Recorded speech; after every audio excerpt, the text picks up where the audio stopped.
বহাগ জেঠ আহাৰ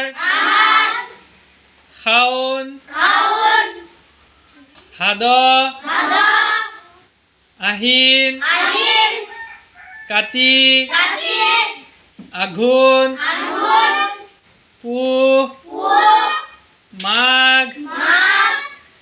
ফাগুন চ'ত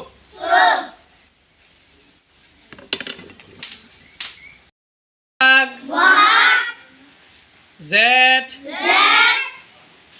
আহাৰ শাওণ ভাদ আহিন কাতি আঘোণ পুহ মাঘ ফাগুন চ'ত